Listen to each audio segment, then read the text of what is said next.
As you learned in the previous video, the jump scare is one of the most important scare tactics in the Haunter's Handbook.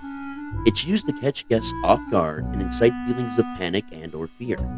It can be accomplished through physical movement as well as your voice.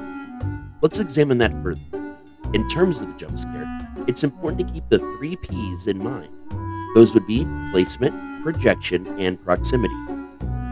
Let's start with placement. Placement is the first step for most jump scares. It's important to position yourself somewhere a guest won't immediately spot you. Examine your surroundings closely ahead of time and note a few options in your area where this can be accomplished. If you're in a place where there are no such options, work with management to come up with a proper plan. Here are a few examples of both great and terrible placements for a jump scare.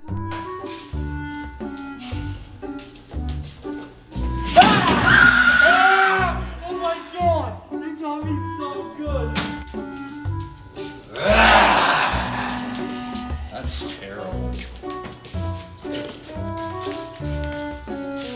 Projection. Projection is all about making your voice heard. While silent jump scares are often effective, the addition of your voice heightens the scare and helps distract the guests from other potential jump scares in the same area.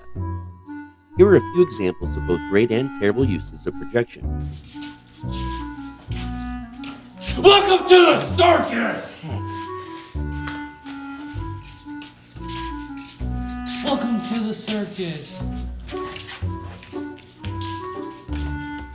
Proximity. Proximity is all about how close to the guest you are.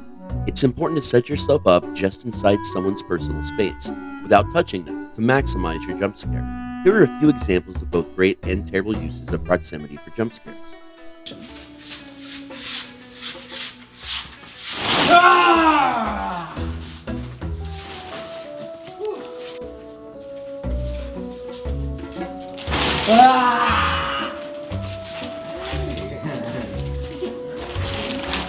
Advanced jump scare training.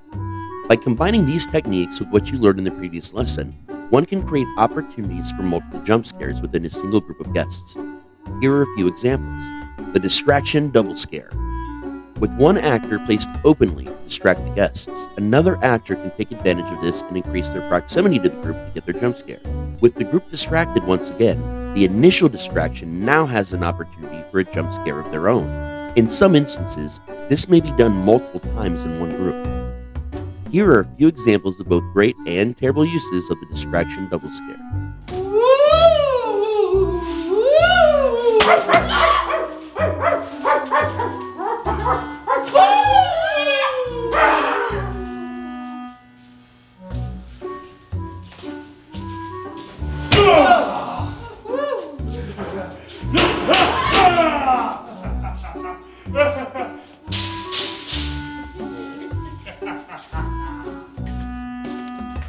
The trio of terror. A single actor can also get multiple jump scares on their own within a single group of guests. Starting with placement, an actor can position themselves to get the initial jump scare as the guests enter the scene. Through the use of proximity, an actor can alter the distance between them and the guests frequently to create panic, which also creates an opportunity for a second jump scare despite them looking directly at the actor. Finally, the actor can choose to stop the guests from proceeding. Through the use of projection, the actor can lower their voice to make it hard for the guests to hear them, thus inviting them a little closer to listen. Once they've moved in closer, the actor can again adjust their projection to create a loud and booming voice, thus attaining the third jump scare. Here are a few examples of both great and terrible uses of the trio of terror.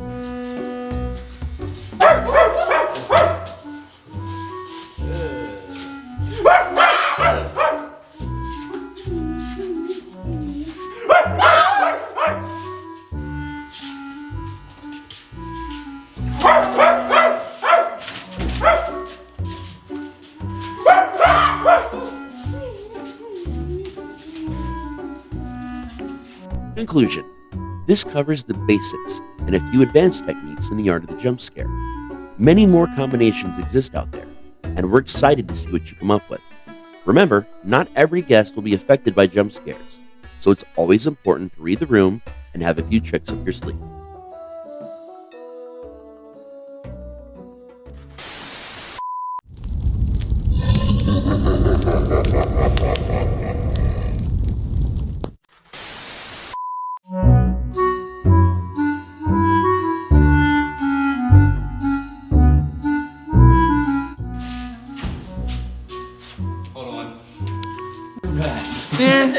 That was the bad one. Yeah. Now get That's close. what you meant, right? Yeah. You meant for it to be the bad Yeah. one. Okay. I can't see.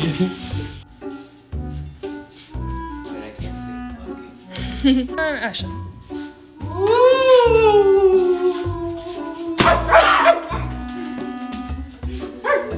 Oh, hold on, no. The camera went this way for some reason.